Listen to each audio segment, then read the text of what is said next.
Good evening and welcome to Big Future Live, Future You, Women Lead. Tonight, we'll explore some of the challenges and successes faced by women in leadership roles, some of the lessons they've learned along the way. You're going to hear remarkable stories and journeys of trailblazing women.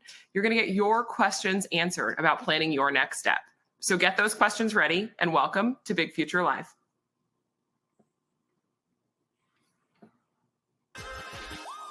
Deciding on a career path when you're in high school can feel complicated. Where do you even start? Big Future helps you explore career paths that connect with your passions. Take a short quiz that matches your interests to potential careers. From a video game designer to a registered nurse and everything in between, there are so many careers to explore. You can even create a list of careers that excite you, or watch videos from professionals who work in fields you're interested in. And you'll discover what level of education is recommended, what kind of salary to expect, and what future demand looks like for careers in your field. There are so many options to choose from. So now is the perfect time to get started learning about what's out there. So let us help you explore what interests you, and you can start planning your future your way.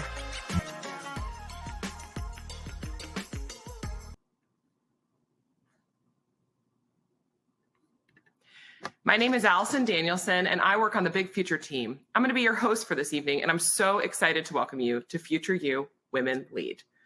First off, I want to thank you all so much for joining us. We know that you're very busy and you have a lot going on, but we're glad you decided to spend the evening with us.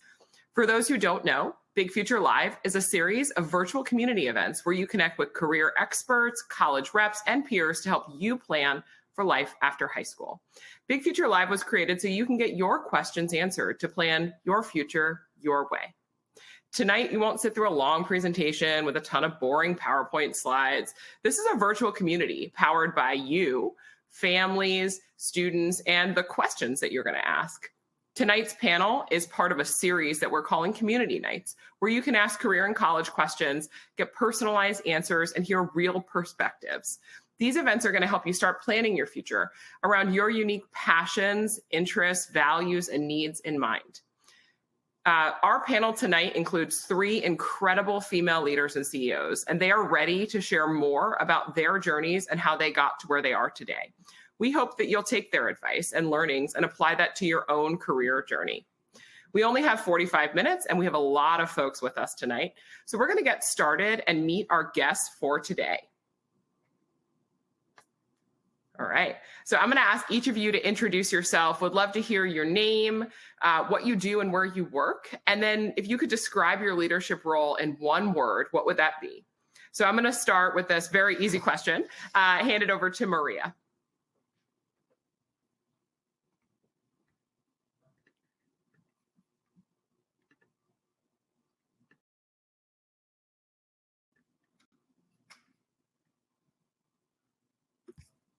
Hi, everyone. Sorry, it's on mute.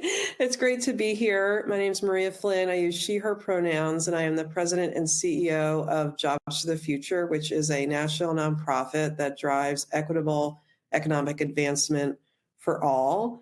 And I think, one word that describes my leadership style is authentic. It's something I get that feedback a lot, and it's something that I'm proud of. So. Great. Thank you. I'm going to hand it next to Sophie. Hi, everyone. I'm Sophie Aldurazak. I'm actually a former colleague of Allison, so I'm so happy to be back with the College Board here today. I am the CEO and co-founder of GoodFind, a business-in-a-box solution for mobile businesses. And oh my gosh, my leadership style in one word. This is not a negative, but I would say chaotic. I'm always all over the place, and in the best ways with seeing my vendors and things like that. So I would say it's beautiful chaos. I love that, beautiful chaos.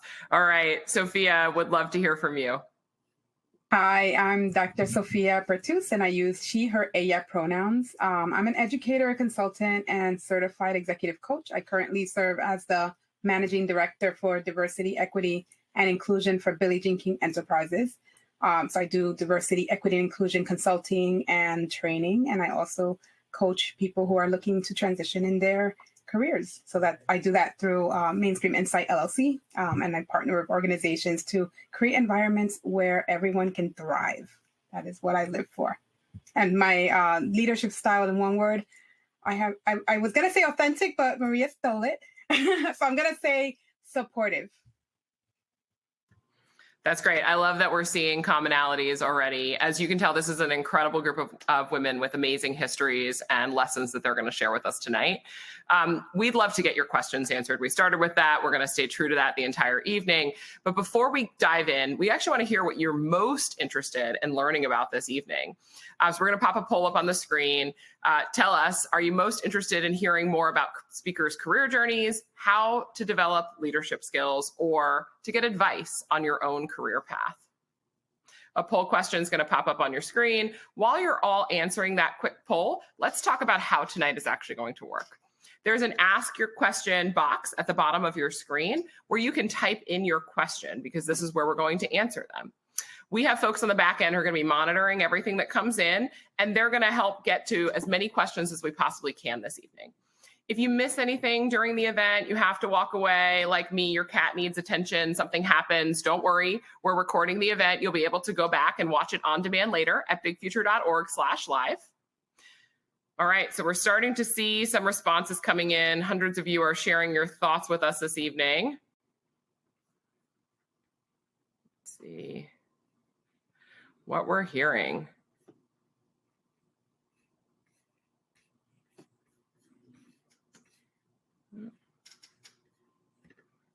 Looking for what we're seeing as the most interesting theme. Most interesting theme for folks. So that survey tab is not, oh, here we go. I'm seeing it on my screen. So we actually have almost a tie between how to develop your own leadership skills and advice on your own career path. So lots of shared interests here, and so excited to dive into some of these questions. I'm actually going to start us off with one. So I want to ask our panelists what was their path after high school and how they got to their current role. So I'm actually going to start with Sophie because she already shared a little bit of her journey and working with us here at the College Board of the Big Future team. Sophie, would you mind talking to us about your path after high school? Yeah. So right after high school, I went to Virginia Tech, go Hokies, and I majored in psychology and political science. I'm Nigerian, so you get 4 choices for a career. I could be a doctor, a lawyer, an accountant, or an engineer, and I chose being a lawyer. So political science and psychology just felt like a natural plug into that. I then went to the University of Denver and got my master's. In global affairs. I just said I was Nigerian, so I was really interested in what it was like to seek and do business within different cultures in the world. After that, I went into my career in nonprofit, pretty windy road in terms of where I went, but I did land at the College Board. And while I was at the College Board, actually right before I joined the College Board, I went to law school. So I also am a recovering attorney, and I practiced privacy law for a little bit at Meta. So between a lot of school, I eventually did get to the lawyer piece.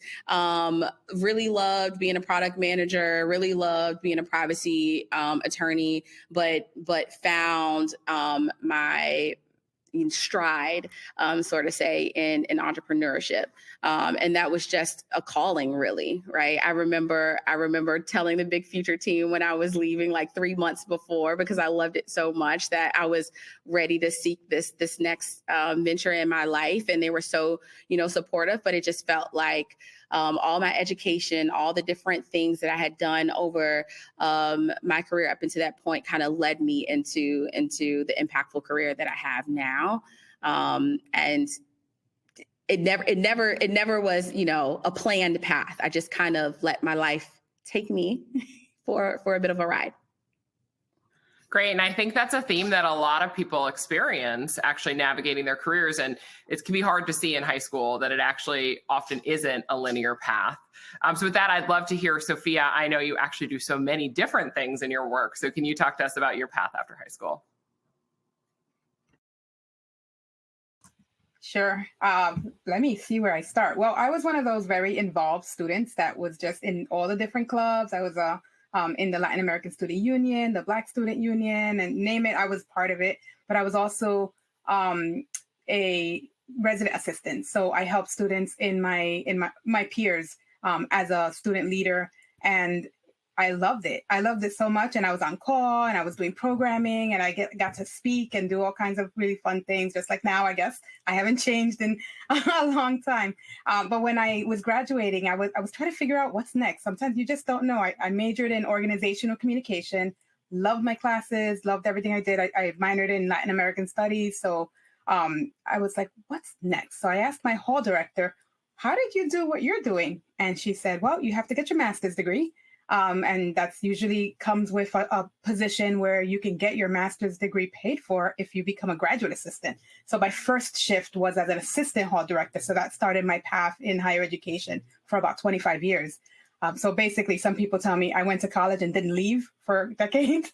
And I loved it too. I worked on several different campuses. I was on call. I worked in student activities, residence life. My last role in higher ed was Associate Vice President and Dean of Students. And if we had a lot more time, I can tell you from one thing to the next, how I got to the next job was I learned a lot about what that campus needed. I created some campus environments where people can feel comfortable and thrive and get everything they need, the resources they need to succeed. But when I was ready to move up and do something different or just take on more responsibilities, sometimes I couldn't stay at the same institution because there wasn't a promotion available there. So many times I had to go to a different place. So that's how I ended up moving from one place to the next. And my last role as Associate Vice President and Dean of Students, I was on call for over 4 years and just handling a lot of student emergencies and creating campus programming and resources, again, for campus, for students to get what they needed to be successful. And then in 2018, 5 years ago, I got recruited by a nonprofit organization called the JED Foundation that was focused on protecting the emotional health and preventing suicide for young people. Mental health was a really important topic for me, knowing that so many people were struggling at that time, especially. So I said, okay, I think I can do that. And it was focused on diversity and how mental health can be expanded with who we're reaching. So it was an easy decision. It seems easy now, but at the time it was hard, having done my whole career, over 20 something years in higher ed. It was easy because I was still going to work with college students. So I got to work with many different campuses. And after doing that for about 3 years, in 2020, I started my own business. I realized that a lot of folks needed help with diversity and inclusion. So I was able to expand my skills beyond just the one company I was working for. And I ended up doing that for many different companies. And that's kind of how I ended up in my position now. Someone, again, recruited me, saw me speaking about inclusive excellence at a institution and at organizations, and said, hey, maybe you might want to come do that for us, for the clients that we work with. So here I am doing that as a consultant. And I work with many different companies that are just trying to figure it out, trying to figure out how to create environments where everyone can thrive. So you see a bit of a commonality in a thread there. And how I started coaching was people kept asking my advice about how I transitioned from one thing to another. And it became very natural to me to speak to people about, well, I use that skill to do this. And sometimes you just need to rename the skill and realize that some of the things you learn how to do, you can do in many different settings. So that's my long and quick story at the same time. That's great. I know we've got a lot of questions coming in where people are asking for more info. And we also recruited you to give your advice because we know that it's going to be invaluable to this audience. So thank you for joining us today. Maria, you lead an organization that just had its 40th anniversary and does incredible work at the intersection of education and work. Would love to hear about your path after high school. Absolutely. So after high school, I went to St. Joseph's University in Philadelphia, where I majored in international relations and economics. And at the time, I really thought that I wanted to be an attorney and kind of work kind of in the international law space. My junior and senior year of undergraduate, I went to the College Career Center and I found a job at a local law firm outside of Philadelphia. And what that experience told me is that I really didn't want to go to law school. So I think one piece of advice I have is that, how internships and part-time jobs can be helpful is that they can also show you what you don't want to do, right? And so it was super helpful to me. So instead, right after graduation from college, I went to work for the U.S. Department of Labor, which is where I really fell in love with these issues, Allison, as you said, at the intersection of education and workforce and the labor market. So while I thought that would be kind of like a stopover to the State Department or something that was more internationally focused, I decided I really wanted to focus on domestic issues. So I spent almost 7 years in total at the U.S. Department of Labor, working literally from, entry level to senior executive over that time, lots of different roles. And then I guess about 16 years ago, I decided to leave government and join Jobs for the Future because I felt that as much as I loved working in the federal government, and I highly recommend it to folks, it's a great place to work, I felt it was not the best place to drive the type of innovation and creativity that I felt was needed in this field. So I went to Jobs for the Future. And since I've been there, I've started as a vice president, senior vice president, and became CEO about 7 years ago. So always continuing to work on these same issues. And I did get a master's degree while working at the Labor Department. I did an executive program at the University of Pennsylvania. So I got my degree while I was working full time, which was great because I was able to apply kind of what we were working on at work in the classroom setting. That's great. And then you didn't become the recovering lawyer that Sophie did become. Right. So we got a question, Sophie, actually for you, our first question. Oh, did we lose Sophie there?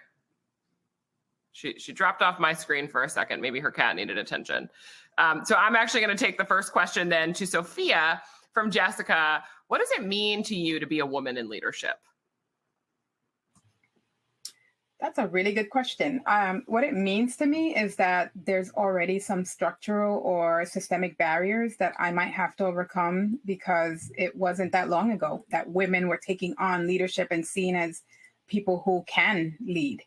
I know many people probably find that hard to believe now, but if you think about, I grew up in the 70s, 80s when it was new to have women in senior leadership taking on CEO and other C-suite and even professors, professorships and deans. So that was pretty rare. So what it means to me is just knowing that and knowing like we are as qualified as anybody, but there may be some moments when things weren't set up for us. So the way that we lead might be a little bit different. So if we bring some qualities that are a little bit more, I'm going to say the word nurturing very carefully, but if we are, there are some qualities that women bring to the table that I think are a little bit different than the way men lead. And I'm speaking in very generality, so I'm going to be very careful there because, from a cisgendered Latina woman who is a woman of color, there's some extra challenges I think that come my way. But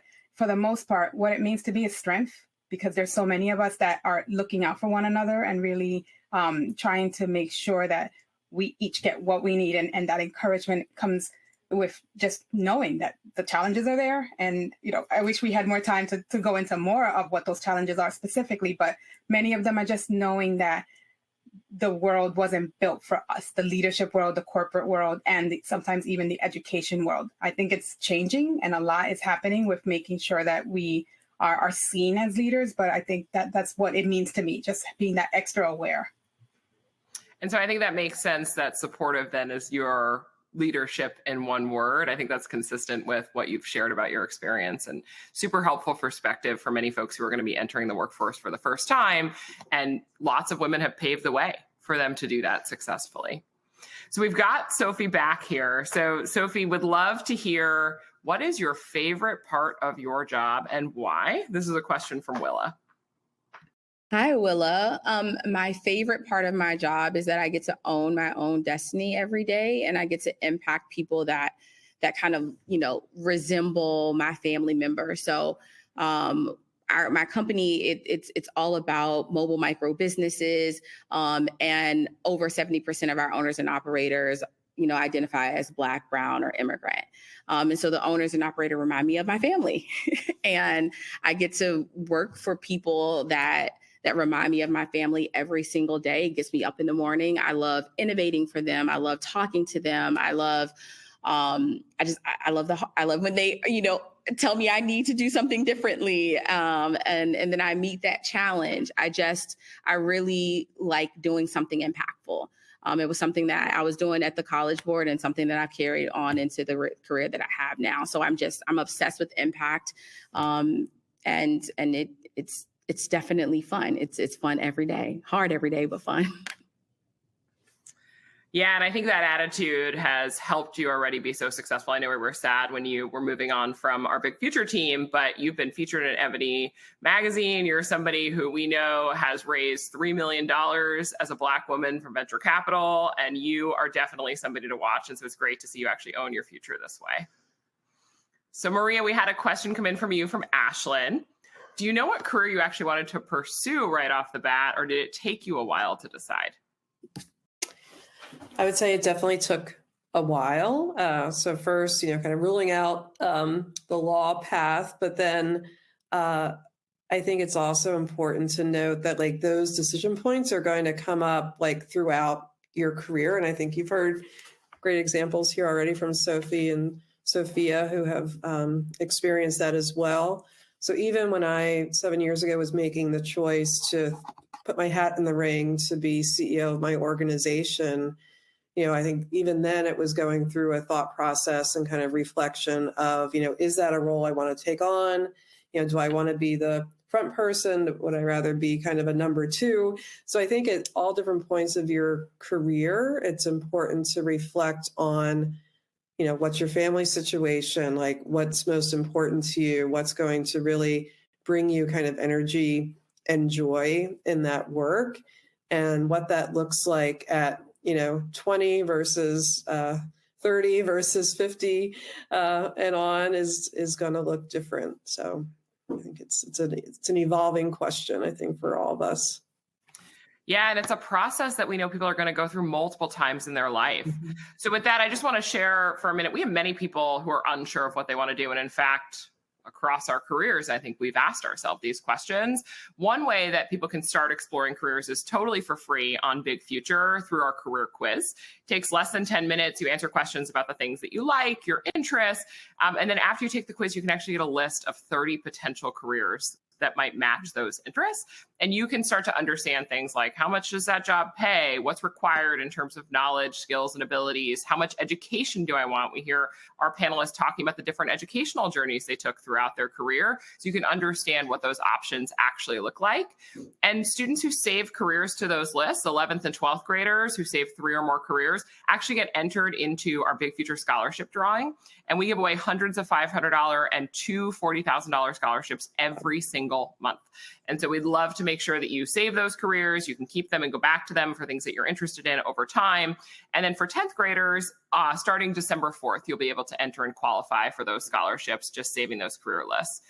We also know that millions of students just sat for the PSAT and SAT. And if you did that as you're navigating careers on Big Future, you can go to the Career Insights tab and you can connect your PSAT or SAT score or type that in, and you'll be able to see how your quantitative and literacy skills align to the demands of those occupations. And so this is a great set of free information. It's helpful context. It's not a determination of your future, but a way to help you start thinking about what the possibilities actually look like, because there's more than 1,000 jobs that are available, occupations actually, in the country, millions of jobs associated with those occupations, and you need to get started by knowing what's possible. All right. So you can do that by going to bigfuture.org/career quiz or scan that QR code on your screen. But I want to make sure we go right back into those questions because we had so many good ones come in while you all were talking. Sophia, what is the toughest challenge that you had to face? Wow, to pick one is a tough one, but I would say staff issues. So when I was dean of students, I had 8 people that reported to me, and then they had people reporting to them. So I had a very big team of over 300 people, including students, that were in my charge and I was responsible for. So I would say that's probably my biggest challenge, because I was worried about them all the time. You know, like, what is everyone getting what they need? Are we taking care of the things that are most important to them? Are they doing their jobs? Because we need things handled, and we have students that are really depending on them, focusing on what they need to live on campus safely. We needed their food to be in order. So any of you who are thinking of going to college or are in college, you understand what that means. There's a lot that happens behind the scenes that you don't even realize is happening. So I would say that that's probably my biggest challenge, just keeping that in mind and knowing that, people are human beings, that things may go wrong sometimes, and that sometimes I had to handle very difficult conversations with people who were either not motivated to do their jobs or just were having a tough time in their own lives. So we had to figure out, how do you still move things forward, because you can't close the door of a school, of a college or university, because there's people that are struggling in different ways. So you kind of have to just handle it and figure it out, and make sure that you put some prevention in place. So a lot of policies and procedures, so that we know exactly what to do and don't have to spend too much time making the really tough decisions. But at the end of the day, while it was a challenge, it was also a really nice blessing, because I got to know a lot of really nice people and got to have some really great conversations behind the scenes that just helped me have a lot of faith in humanity and a lot of hope for the future, and a lot of students that were there to just encourage me and say, you know what, it's so important that you're doing what you do, because then I know that everyone else who's taking care of me is doing what they do because you support them. So that's, again, a challenge, but also a really nice moment in my career. That's super helpful perspective. I know everybody on this call is actually on our panel managed people. I think we would probably agree that you underestimate the challenge of that until you actually get into that work. And it's incredibly important. It can be so rewarding, but it's hard. It's human beings, and we do need policies for things to be equitable and fair. So thank you for that perspective, Sophia. So would love to ask Sophie. Avery has asked, how do you keep your confidence knowing that you're entering a male-dominated field? And Lillian actually asked a very similar question. So this is coming from a few places. I think what Maria and Sophia said earlier about their leadership style, like authenticity just matters. In whatever space and place that you're in, you just have to own who you are, and know that any room that you step into, you deserve to be there, right? You have your own merits, your own background, your own value proposition that you bring to everything that you do.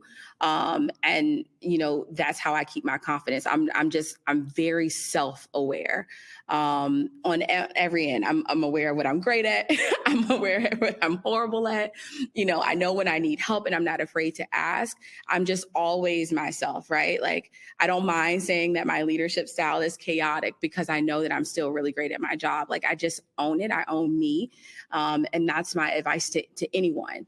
Just own who you are and know that you belong in any room that you step into, because if you didn't belong there, you wouldn't be there, right? That's period. Don't ever question your merits and qualifications and your capabilities. You got it. And when you see a bunch of males sitting around, just say, hey, like I'm one of the team. My voice is just as valuable. I matter just as much. I've found, so that level of authenticity and just ownership, self-ownership, has been, truly the source of my confidence. I always believe that I belong wherever I am. That's amazing. And I think we actually have a question that's a good follow-up to that from Rashmika in the audience. Rashmika has a leadership position on the robotics team and finds that many females of the team are not taken seriously, or seen as leaders or listened to. It's been a consistent trend on the team. This one's from Maria. Do you have any ideas to help the female leadership? It's a great question, and I can definitely appreciate that. My oldest daughter was also on a robotics team when she was younger, so I'm familiar with how those dynamics can be. I would say, like, similar to what was just said, trying to call it out when you can, find ways where you can stand up for yourself and the other females on the team. Try to provide like specific examples of where, you feel that your voice isn't being heard or you're not being taken seriously. I guess basically don't just kind of stand for it. Really try to stand up against it, even though that may be uncomfortable. But I think without that, unfortunately, folks aren't going to do that for you, right? You have to kind of find a way to do it yourself, like in your own authentic way. And I would say also like talking with, the teacher or the coach, the adult who's working with you, to see if they can help brainstorm around this as well. Like, I know my daughter's experience was that she felt that kind of roles on the team were almost like separated by gender in some way. And they've found ways to work around that and address it over time. Love the advice to involve the caring adult if you can. And I think building on Sophie's comments about owning who you are and having that confidence will give Fli-Rashmika and her peers the ability to have that conversation. Thank you, Maria. So we have a question for you, Sophia, from Jazz. What motivated you to get where you are now, and what kept that motivation from dying out? This is going to sound very strange, but sometimes who motivated me was people who said I couldn't do something. Sometimes, you get upset because someone's like, oh, you're not going to go to that university or college. Oh, you're not going to get, pass this test or something. And you're like, oh, watch me. I'm going to do it. So I'll give you a couple of examples of moments when I was really upset about what someone said. But then I said, you know what? They don't, just like what Sophie was saying, I know that I'm good at what I do and I'm going to work hard. So when I was applying for the doctorate program, for example, there was actually someone who, when I went to go pick up, I was finishing up my master's degree, and at the same university, I went to go pick up the application for the doctoral program. And the person was behind the desk was one of the senior level people. I won't name the position, but basically he was like, oh, you're going to apply for the PhD program? And I said, oh yeah, I'm finishing up the master's. And he said, oh, you shouldn't set yourself up for disappointment.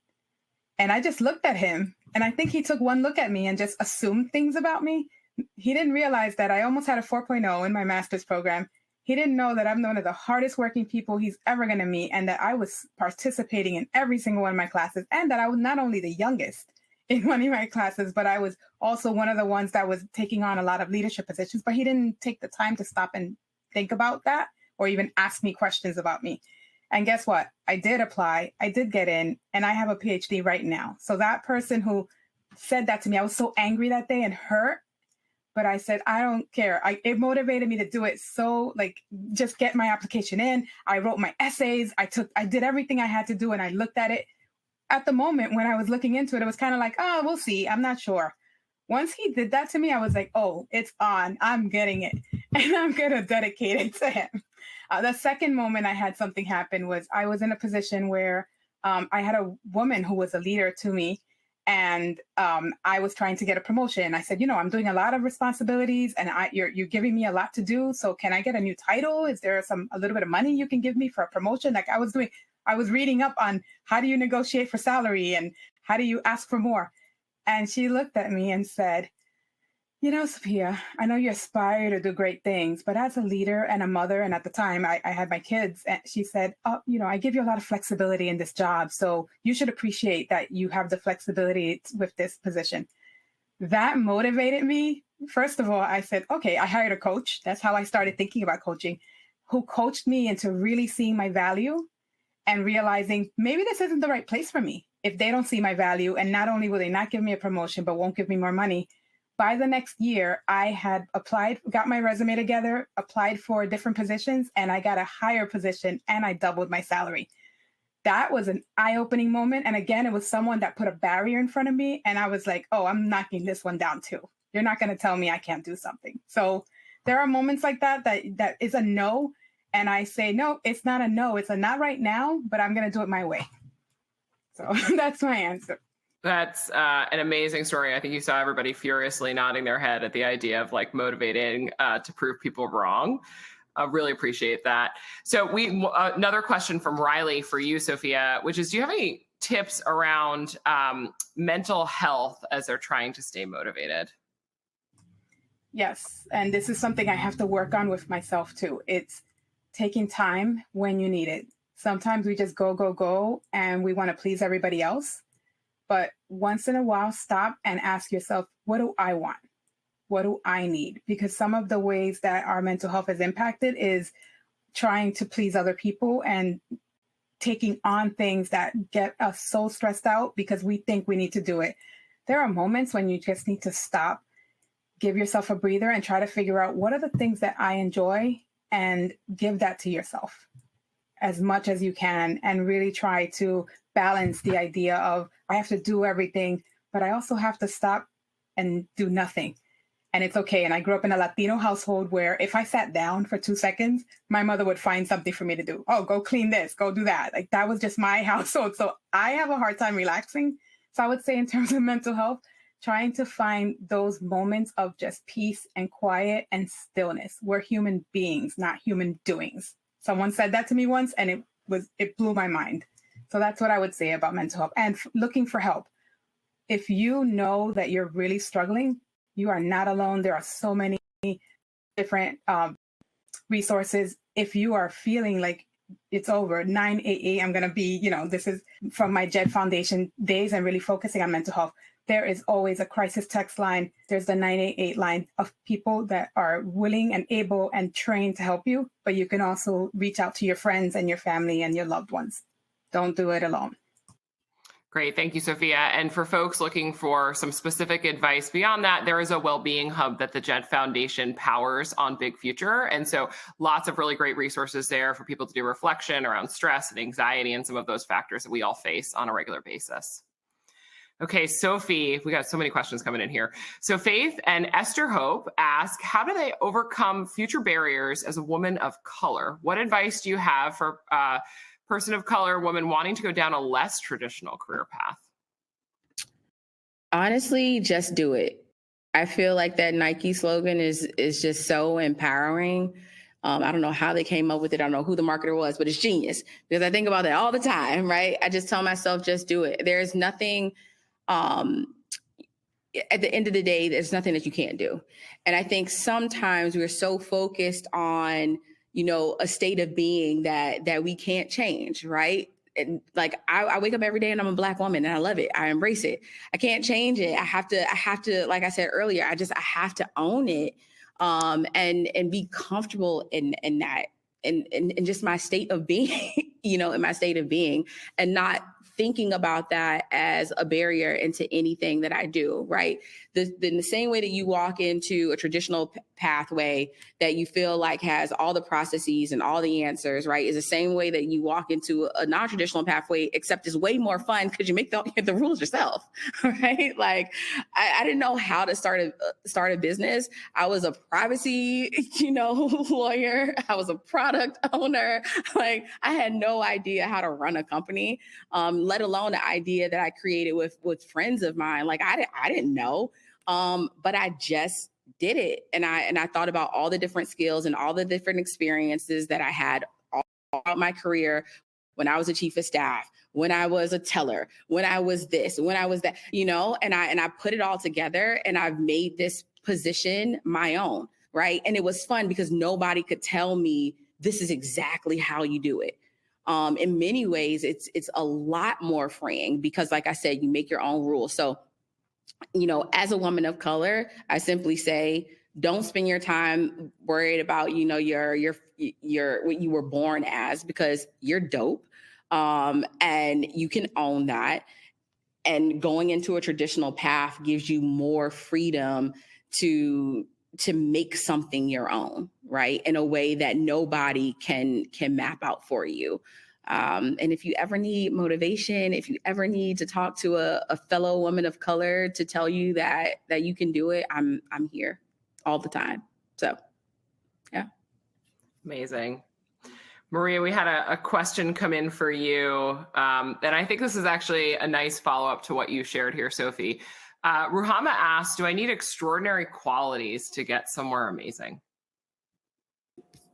Well, I would say I think you have extraordinary qualities, and I think everyone does. And I think they just look and kind of show up differently for everybody. So for me, for example, in high school, I was a fine student, but I wasn't, number one in my class. I wasn't like captain of a sports team. I wasn't particularly like hugely popular, right?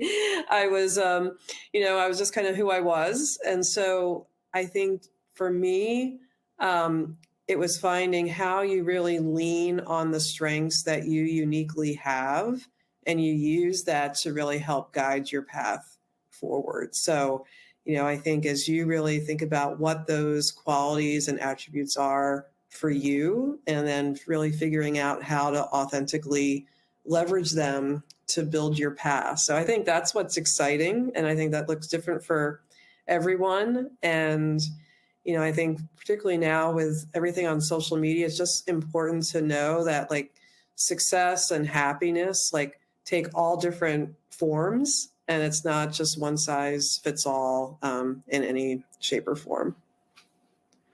Yeah, and I know we all have the benefit of being later in our careers and can see so clearly all of those different extraordinary qualities. Some advice that we give young people is that if you can't see it, ask somebody in your life, what do you see that's extraordinary in me? And I bet there's a reason that they spend time with you and they can name it more easily.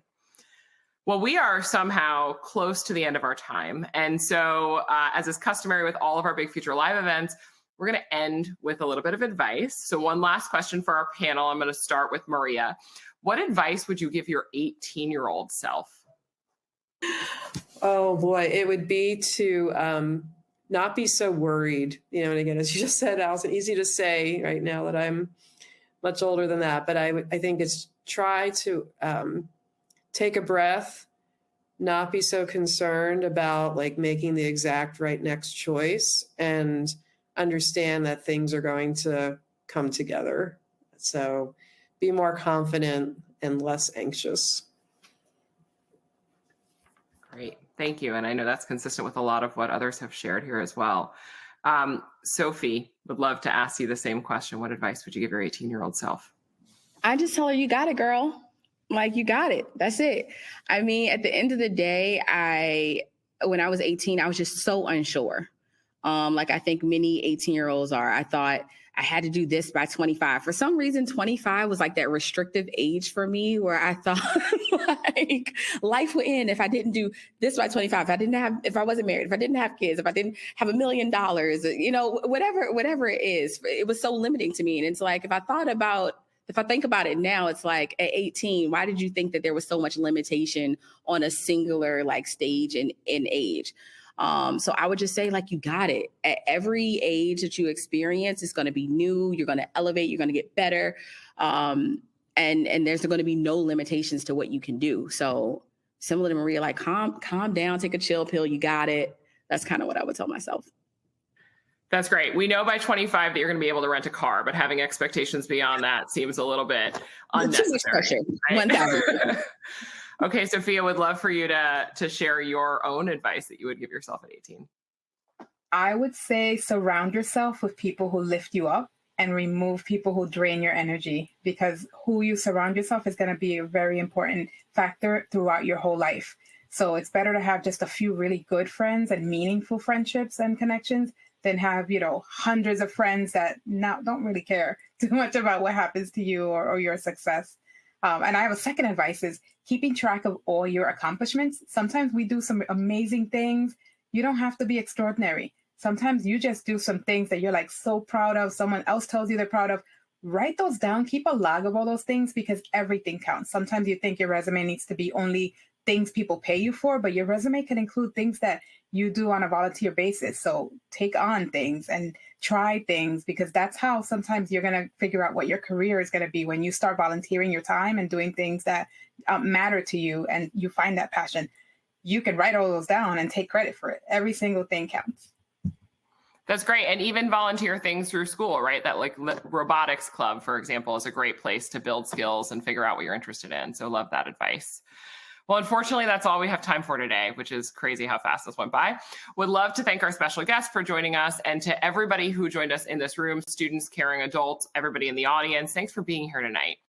We'd love to hear how tonight's session went. After the event closes, you're going to automatically be redirected to a feedback survey. Please complete it and help us make our next events better.